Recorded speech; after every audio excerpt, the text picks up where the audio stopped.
Welcome to this episode of Ken's Crazy Train. We're going to take a step back from the little jewel project for one day because my buddy stopped by. Real cool cat. A little background on him. He is an artist foremost. He's an animator, an illustrator, a storyboard maker, and so much more. But he has a problem. He sounds pretty rad. What would his problem be? He has a train problem. Now, he may not think it's a problem, but I would just like to witness him without any locomotive surrounding him. I think he might have a problem. He's very passionate about all things railroad, etc. He is a big part of a volunteer crew at the Orange Empire Railway Museum down near, Southern California area. Hemet from Paris, I think, is the exact town. He's, you got to check it out. Orange Empire Railway Museum. It's next level. We did one episode there where I helped them create a, what would it even be called? All the train guys are like, ugh. It's a truck that drives on the rails, on the railroad track rails. So we took an old 20 or 30 something Model T as I understand, a bigger truck, and I modified the whole back end. Some of you are probably chiming in right now. Yeah, I saw that. Super cool. It's just about finished now. This is years in the making, right? But on the episode, I help them do a full chassis rehab. I, with my friend Jeff and Ken, install the railroad running gear in the thing. The whole crew takes.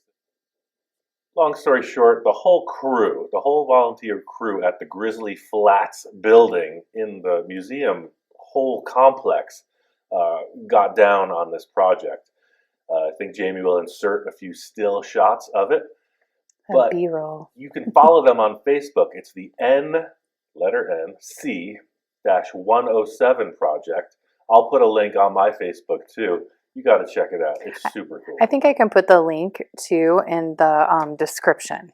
So I'll put the link down in the description of the video so you guys can just click on it as well. And there's so much more. You got to check this place out. It's out of control. Super cool. And they're all so passionate about what they do. But we're not here to talk about it. I haven't even been there yet. We've talked about it. We need to make our way. Let me grab this thing. So they're into railroad stuff of all sizes, I guess gauge, whatever that means, gauge of the track, etc. So they gifted me a whole set of railroad cars in this size, that gauge, right? The NC-107 is on a smaller gauge than the giant railroad trains of days, giant railroad chains that are now running the tracks, but this is a very small one.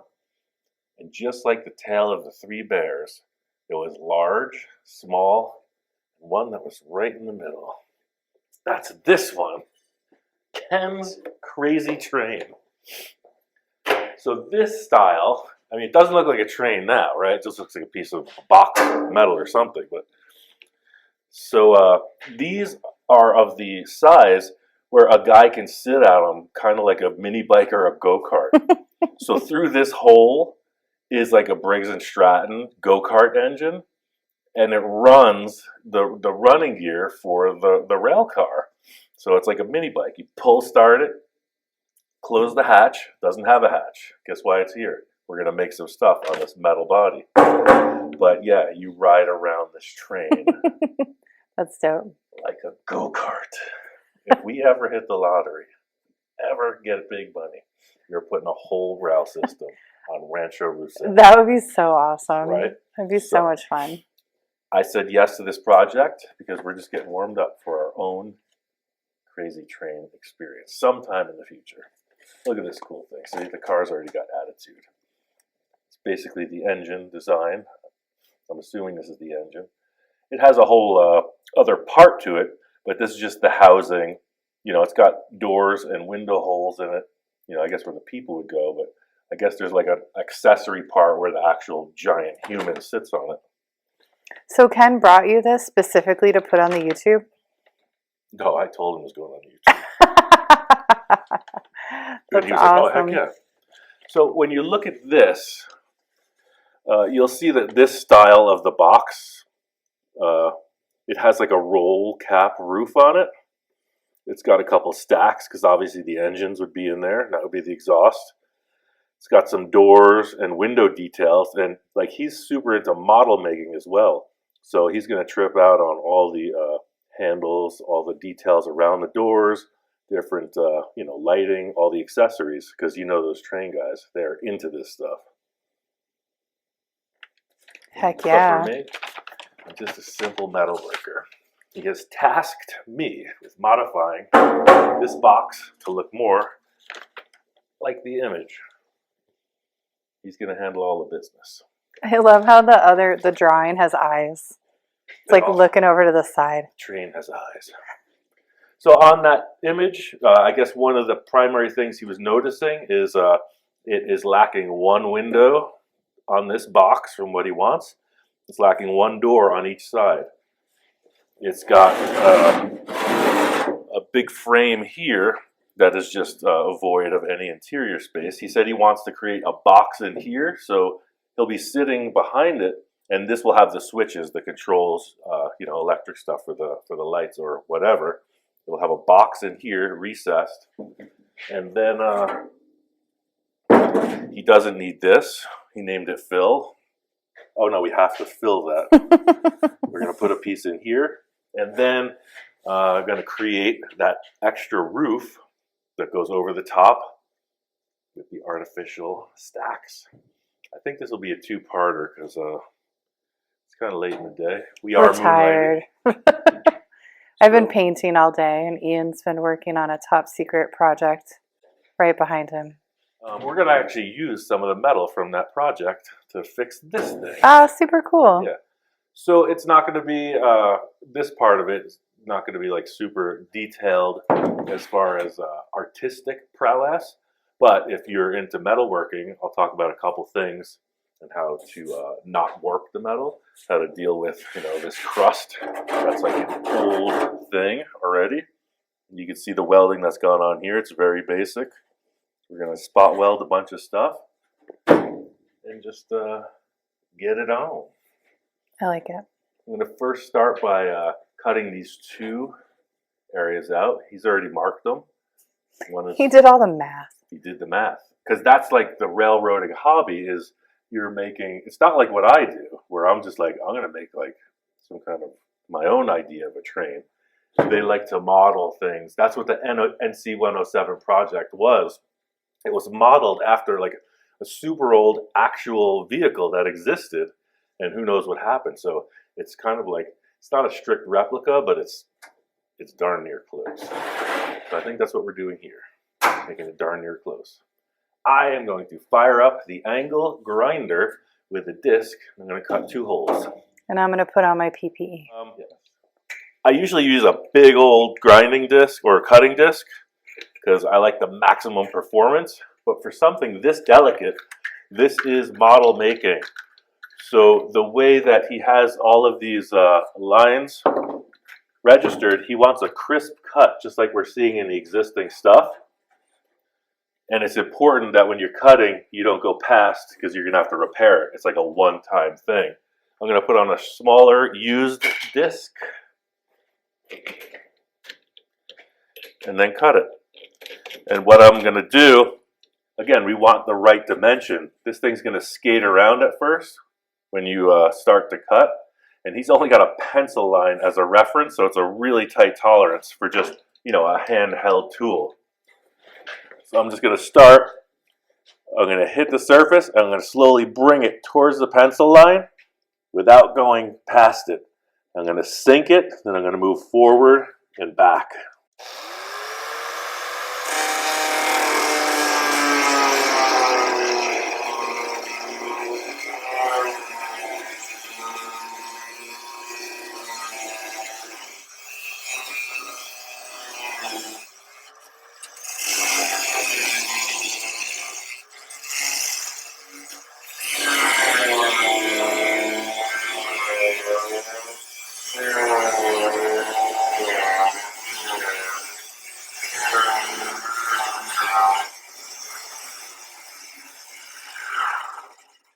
the whole joke here is I'm going to stop cutting at one of the 3 pencil lines that he presented. I'm going to decide. That's the small liberty of it. The same on every line.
So see at our first corner, I'm just doing it so that the paint looks perfect. There's still metal behind it that's attached, but that's not what I'm concerned about. I'm concerned about how it looks from the face.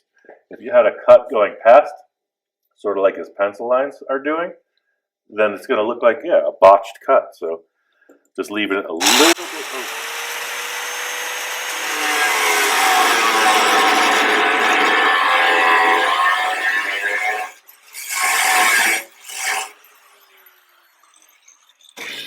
Really just looking at the paint at this point. That's my gauge because I want the window opening to look clean.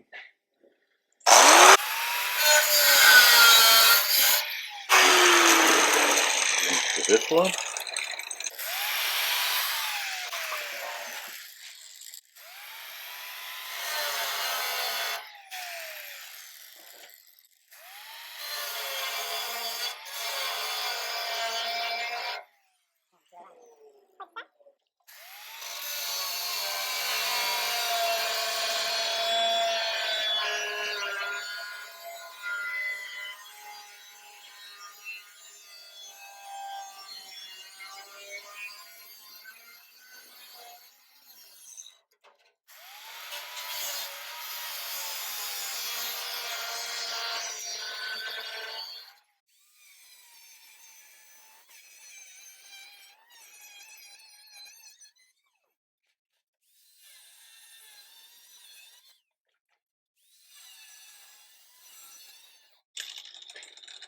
So when I'm sinking the disc like this, I'm looking at the leading edge of the cut and the trailing edge, because any of that action is going to cause it to go weird. You can see here that all the corners are still attached. So I'm going to flip it over, work from the inside, and relieve a little more metal. Because the disc has, you know, a radius cut on it. So obviously if this is, that's why I was setting it deep. But see, when I hit the mark on the outside, there's still a little more action on the inside. Not a big deal if you're doing rough stuff to just go past and weld it, but this is the finished edge. It's like trim in your living room. It counts. Here's a good example. See how the cuts don't match up on the inside? Mm-hmm. I'm going to make them match up.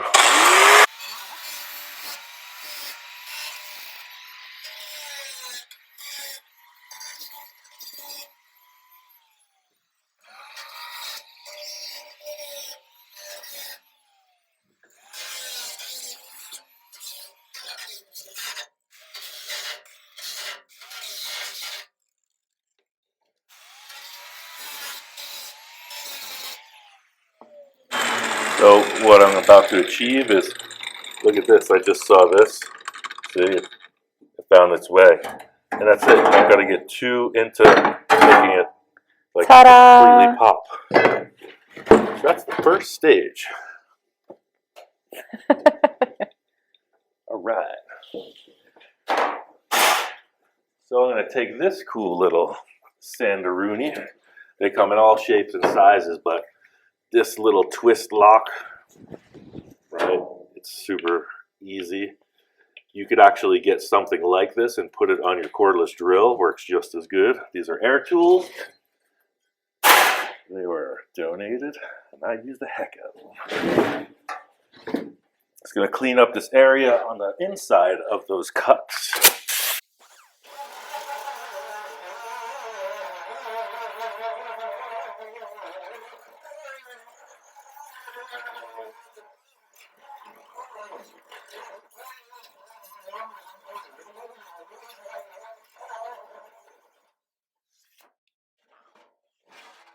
So, that looks pretty good to me. I'm going to clean up this edge a little bit with this. We got some hangers on.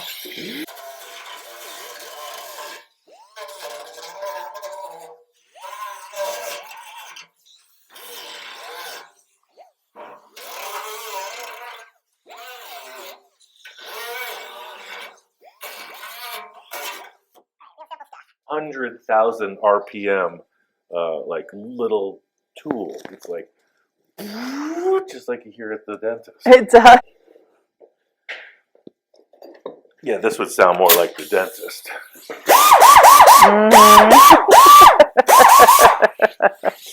But I'm just going to use this to just, see, you got this little hanger on right here. Just a rotary file. I'm just going to clean it.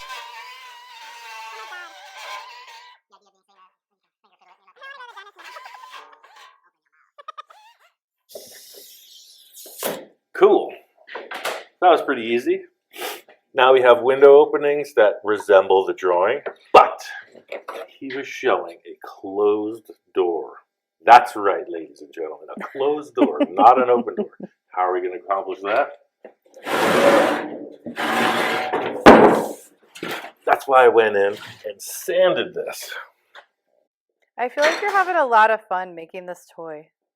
I think that's the whole draw to model railroading, is it's just like, yes, it's like what I'm doing with cars. It's making giant model cars. I mean, what's not to like about Welcome to the madness of Mr. Roussel. So they're making miniature trains. Mini trains. Miniature. Check this out. This is actually a piece of the stuff we're doing on that other vehicle. Still good metal. I took the liberty of cutting it oversized of this door. So I'm going to, with my bare hands, I'm going to make a mark with a Sharpie. This is going to be the highlight of the whole show. Look at that. Then, riveting. Other door, because we're doing this on both sides. The show isn't even started yet. We're making doors and windows on both sides of this locomotive, this mini loco. I'm going to cut off this. Mini loco. Oh, mini loco. This next tool, I'm sure a lot of people have seen it in the other production, but I got this years ago. It is a Beverly shear. If you see anything like this, they come in a bunch of different sizes. Beverly shear, here. Chicago. You know anything about that place, Jamie? A little bit. Illinois. What up, Illinois? Yeah. So look at this. That is a metal munching machine. It had this little guide here, and I felt like it didn't work for me, so I took it off and lost it. I've had this for like 25 years, and it's like, I don't even know how old. Like, how many times have you moved this thing? How many times have I moved? Yeah. As many times as I've moved this thing. It's come with me. But it's got a lever. It's like tin snips, but giant size. My friend back in the day, I had him put it on wheels for me, and he put the wheels on crooked, so it's always a pain to move around. I wanted the stagnant wheels under the handle, and he put them on the left side.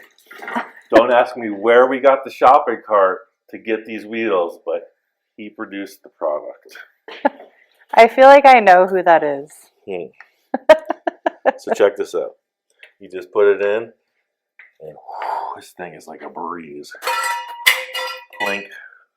Look, we have one door insert already. It was that fast. Check because we're doing both sides, I'm going to just transfer this measurement. I'll cut that sometime in the next month when we get back to the other side of it. And then we're going to tack weld. This guy's going to sit back here as long. Wait, we're not even exposing. This is like Christmas morning. Don't even look over here. The presents are hidden in the closet. In other videos, I talk a little bit about the welder. My gas is set to X amount, 20 CFM. But look at this. We are about to run out of wire. This spool is near the end, so we're going to be pretty dainty on our spot welding. I got a whole new roll, but hey, I use this stuff till it's done. This is a 0.030 welding wire. In this machine, I'll use this and the bigger one, 0.35. Set my flow. And I'm gonna put a ground clamp right here on the door to both hold it in place and ground it.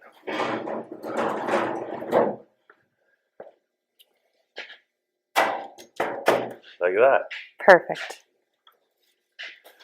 Now, I really like watching you weld. It's very fascinating to me. well, I'm glad it's like a hot glue gun, but stronger. Yes, this is a MIG welder, for those that are not in the know. That means it is metal, the M for metal, the I for inert, and the G is for gas. Not gasoline. In this case, it's a mix of argon and CO2. Read this label. A bunch of people wrote in, what gas do you use? Argon, 75%, CO2, 25%. It works perfect on this type of steel. On aluminum, you'll use straight argon, sometimes helium. On steel, you can use this mix or straight CO2. A lot of guys who are just building gates, stuff that doesn't really need like a decent weld bead per se, but has to stick. Straight CO2 works fine. There's also flux core wire. There's all kinds of stuff. I always use the seal mix because it works. Just setting the nozzle of the torch on the surface, pointing that wire, one bang. I don't want it to get hot because the paint is on the other side. I'm not trying to make a mess for Ken to clean up. If you look at these other areas, the way it's welded is just super. I'm not one to say vulgar. I'm not one to say amateur. It's worked all these years. But look at this right here. It's just very, very small spot welds. So for this door trim, I'm not worried about heat, arc control. I ain't worried about nothing right now. I think 6 tacks, this door is in place. Because it's really just ornamental. It's going to be the illusion of a shut door behind the surface. Let's see how that worked out, shall we? I mean, this is like model making, right? Not a bunch of structural stuff. Oh, wow. Super cool. Does that not look like you could maybe put some handles on there, and a doorknob, and enter the actual vehicle? I mean, wow. Got a little shadow effect. Wow. Come on. Yay. This is where I put the yay. But what we just did was we lapped a panel behind the surface. In this area, we will meet Phil. What's up, Phil? What he means by that is not that doctor you see on TV. He means he wants a flush-mounted panel. So that being said, I'm going to use another scrap. I'm going to find something about as big as that. This is a typical auto body repair because you don't want it to be sunk behind because you'll have to use filler of some kind, lead or any of the other materials to bring that surface flush. He wants a flush mounted patch panel. Take this, I'm going to stick it there, and I'll flip it on its face. I said I'm going to flip it on its face. Ian, we have to get you a train here at the ranch. Like, everybody, please, who's watching, like, comment, subscribe. I'm going to invite Ken over. Watch all the ads. One of those cool conductor suits, you know, the stripy thing? Right. Like the guy up at the Tehachapi at the depot, that I call my grandpa because he looks like my grandpa. All the railroad guys dig on that stuff.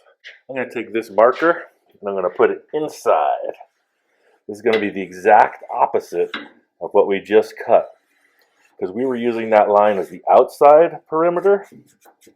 This is going to be the inside perimeter that we're not going to touch with the cutting tool. Putting plenty of ink in there because it's kind of a soft edge marker. I'm bringing it right to the edge. This is like if you're shaving door handles on a car. You'll have a hole in the panel. You'll want to create a very close shape that will sit inside the opening. Boom. So we worked on the inside of the opening. We worked in here on the door openings. I'm working on my camera angles, okay? Our little robot arm failed us again, so bear with us. Jamie's just holding the iPhone right now. We're trying to stay on this side this time, on the outside.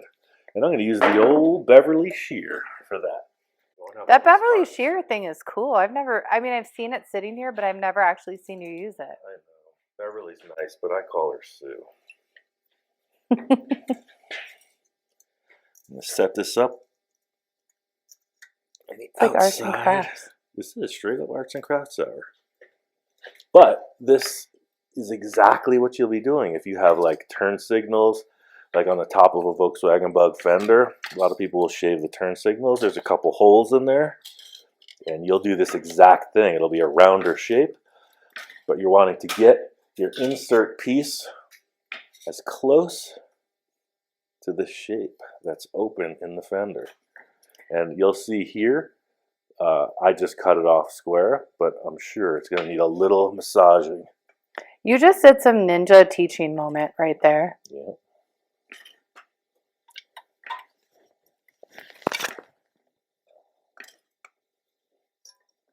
Like you really did. Well, I know that you did a bunch of stuff too with nursing when you had oh yeah, I students, mentored and precepted a lot, and there was a lot of ninja teaching moments. Because it's like, yeah, when the you know what hits the fan, how are you going to pull this off, right? Right. Well, it's theory, and you have a framework to work around. When you do this, never run your hands across the sheet metal. This is a freaking razor blade. It's razor sharp. Have you done that before? Ask me how I know. You know how I got my first big scar? I don't even think you could register on this finger. Oh, you know what is crazy? I have a scar. Speaking of razor blades. I have a scar. Hold on, wait. I gotta show everybody. So see this? I know, I'm really close. See that scar? That is from my dollhouse when I was like 4 or 5. Look. See it? Scar. The dollhouse, and it like had like metal like that, and the window broke out, and I was playing with my dollies. Anyway, it's all fun and games. I was bleeding like crazy. Dollhouse scar. I was crying. I was customizing Star Wars land speeder toy. Oh, I had a land speeder, and I was like, I'm taking those fins off. It's gonna look so smart. And I had a razor blade. I was like, yeah. I scooped it to the bone at like 8 years old. I had a new idea of how things worked. I just held it, put tape on it. Wow. Seriously. My mom was like, what's up? Checked it out. I should have gone to. Yeah. We called the neighbor because that was before cell phones. And they were like, because my brother was babysitting me. And so they're like, put pressure and hold it above your heart. And that's where the beginnings of me becoming an ER nurse happened. Take off a little of that action. You know what's funny is Ian and I oddly are learning a little bit about each other working out here in the shop together.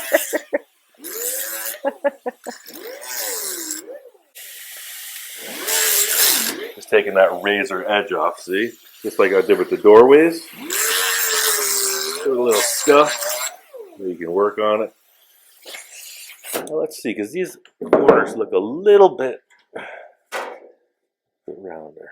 You want it to just pop right in place, see? Just a bit oversized. Not a heck of a lot, but just a little.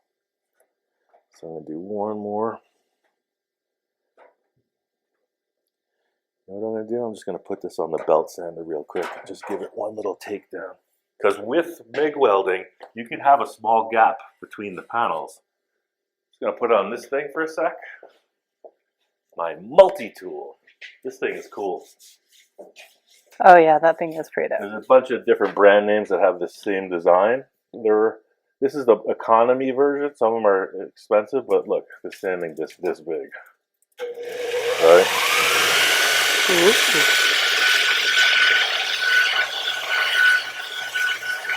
If you want to be in the game, like this helps so much.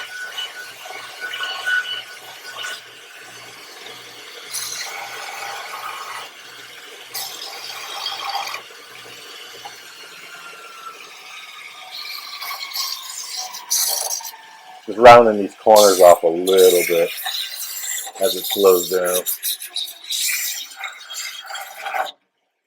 If you're just starting out on this, this might not be obtainable for the budget, but it's definitely something to work towards.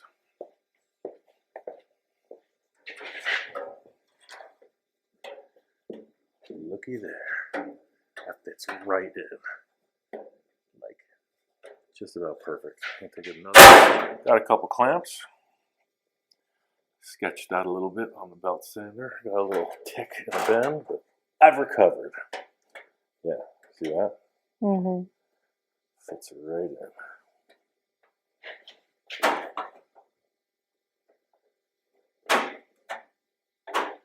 So close, yet so far. You know what I'm going to do? I'm going to mark it once more. And set this one in place because the length looks perfect. I'm just going to put a little ink right in there.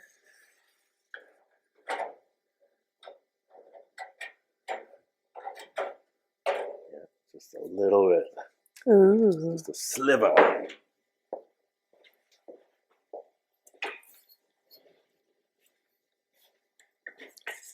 And the closer you get your fit up, the less warpage you have the opportunity to reward yourself with.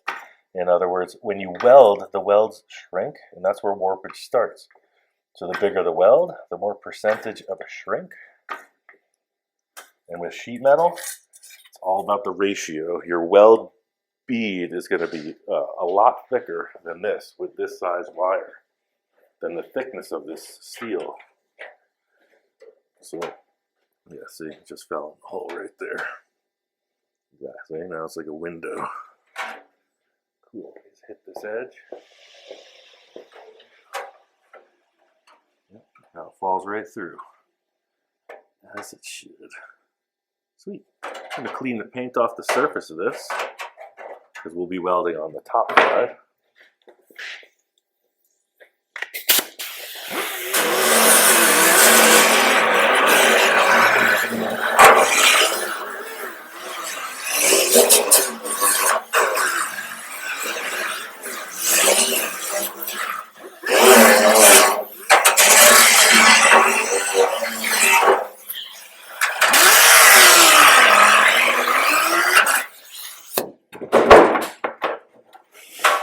Set this right in place,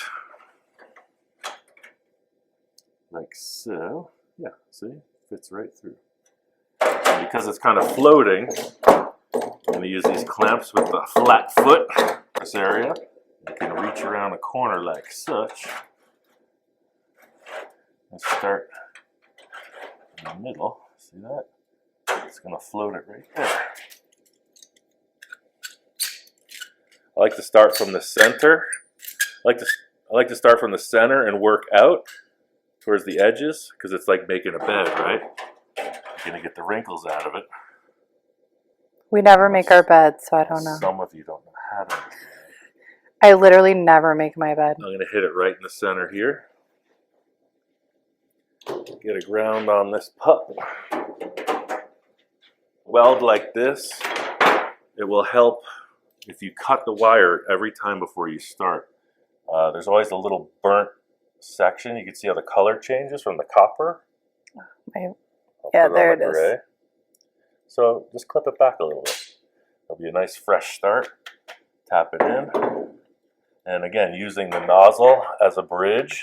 I'm going to set it up and just hit it. You don't want to heat this panel up. You're going to have welds very close to each other. So you're going to want to just let it take its time. I'm going to hit it next to the clamp now.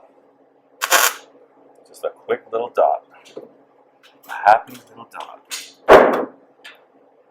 Push the wire back. A little shot. That's it for that one. Put one clamp up. Get this top aligned. Hit it on each side. That's it. You're out of there. Let it cool down.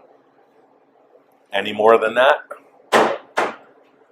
Any more than that, and as it cools, it's going to just pull together, and it's going to go crazy, man. It's going to be like a flying ribbon. It's going to be out of control.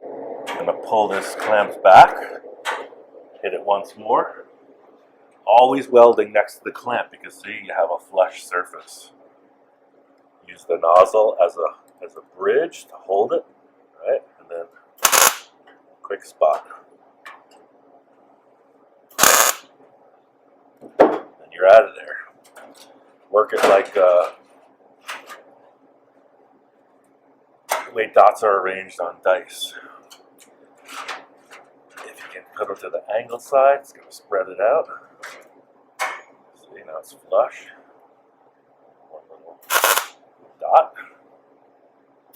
Dot. That will then take. It's not a perfect world, just so everyone knows.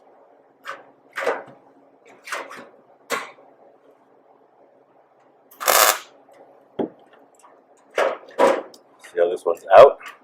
A flat foot clamp. Set it right there, perfectly flush. There's a little opening in the corner there. Aim it at that. Just dot. Don't try. Look at that. Trouble. That's where the plot thickens. That seemed a little bit more sparky. See, because there was a hole in there. Now this is something every amateur is going to face, and this is where you're going to go way wrong. I'm going to share this little tip. The pros know. They know where I'm going. Watch this.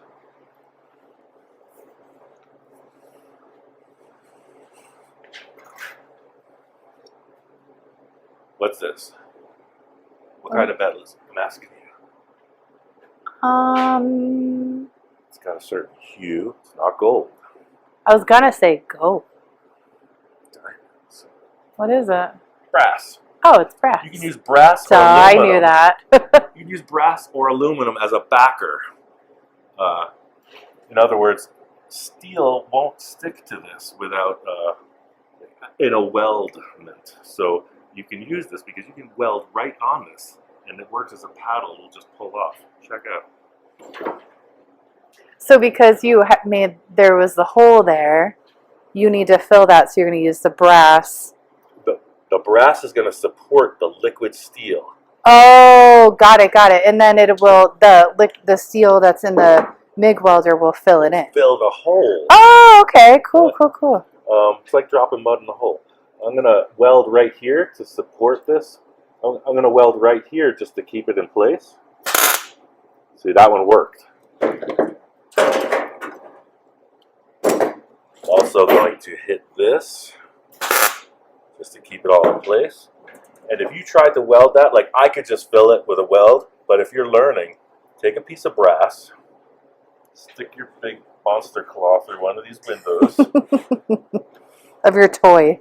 Yeah, it's like King Kong coming into the rail car.